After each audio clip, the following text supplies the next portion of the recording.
Krásny deň, môj milý. Ak na neho nevieš prestať myslieť, vypočuj si toto. Stáva sa vám, že sa ráno zobudíte a prvá myšlienka patrí práve jemu? Snažíte sa zamestnať, rozptýliť, ísť ďalej, ale zrazu vám niečo pripomenie. Jeho hlas, jeho meno, nejakú spoločnú spomienku, možno hudba, čokoľvek. A vy si poviete, prečo práve on? Prečo ho neviem dostať z tej mojej hlavy? Je to len zvyk? Je to nedokončený príbeh? Alebo medzi vašimi dušami stále existuje nejaké neviditeľné puto? Dnes tu máme výklad kariet. Tento výklad kariet nebude o posadnutosti, nebude ani o náhode, bude o tom, čo sa deje hlboko vo vašom srdci, bude o tom, prečo sa niektoré spojenia nedajú jednoducho vymazať a prečo nás niektorí ľudia sprevádzajú v myšlienkách veľmi, veľmi dlho, možno ešte dlhšie, alebo ešte dlho po tom, čo odišli. Možno si myslíte, že myslíte iba vy na neho. Ale čo ak je za tým oveľa, oveľa viac?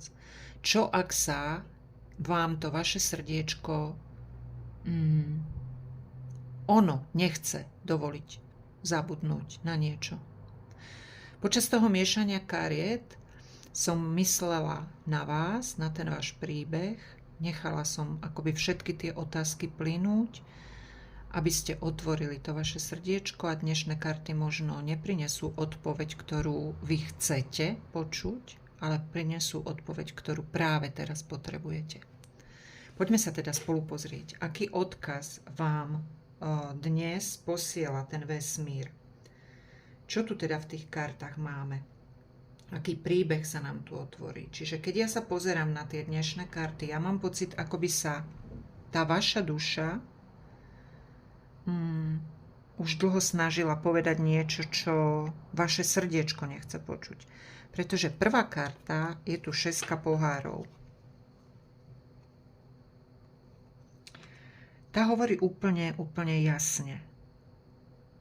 Vy nemyslíte len na muža. Vy žijete tou spomienkou, tými spomienkami na to, čo bolo, na tie chvíle, keď ste verili, keď ste to prežívali, keď ste verili, budem hovoriť k žene, dobre, prosím, muži, si to otočte. Keď ste verila, že práve on bude tým, s ktorým ty, žena, zostaneš. Spomienky na jeho úsmev, na jeho slova, na jeho dotyky, možno aj na sľuby, ktoré hovoril, ale nikdy sa nenaplnili. Tu nám prichádza vedľa mesiac. Táto karta ukazuje, že tie tvoje myšlienky vytvárajú otázky. Otázky, na ktoré nemáš odpoveď. Otázky, ktoré sú skryté za tým mesiacom. Možno tie odpovede nikdy neprídu. Alebo neprišli, možno ani neprídu. Aké sú to otázky? Myslí na mňa? Ľutuje to? Ozve sa mi ešte? Práve tieto otázky ťa držia tak veľmi pripútanú k tej minulosti, možno viac ako samotný ten muž. A tu je 8 pohárov.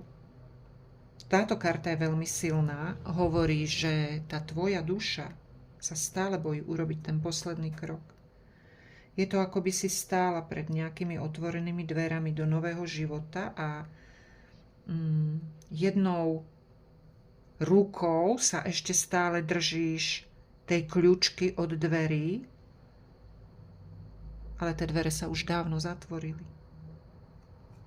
A potom prichádza karta smrť. Nebojte sa jej. Neznamená smrť človeka, znamená koniec obdobia, ktoré ťa už vyčerpáva. Už ťa to len a len vyčerpáva. A ty to vieš. Tie karty ti hovoria, že vesmír ťa nežiada, aby si prestala milovať. Žiada ťa, aby si prestala čakať. Pretože to čakanie ti berie aj čas, aj tvoju energiu a vlastne aj radosť, chuť do života. Ďalšia karta je karta pustovník. Tá ti tak potichu šepká, už nehľadaj odpovede v jeho srdci. Začni hľadať vo svojom. Choď do svojho vnútra a začni to svetielko hľadať vo svojom srdci. Svetielko odpovedí. Možno si dnes myslíš, že bez neho nedokážeš byť šťastná, ale karty ti hovoria niečo celkom iné. Hovoria, že toto není koniec vašej lásky. Toto je koniec bolesti. A práve vo chvíli, keď prestaneš pozerať dozadu, sa začne diať niečo, čo dnes ešte vôbec, ale že vôbec nečakáš, pretože to nevidíš a nevieš. A tak, ako ste zvyknutí, ďalšiu časť, pokračovanie tohto výkladu nájdete u mňa na Hero alebo vo VIP skupine na Facebooku Adaptarot VIP. Kto chcete, poďte si bonusovú časť pozrieť tam.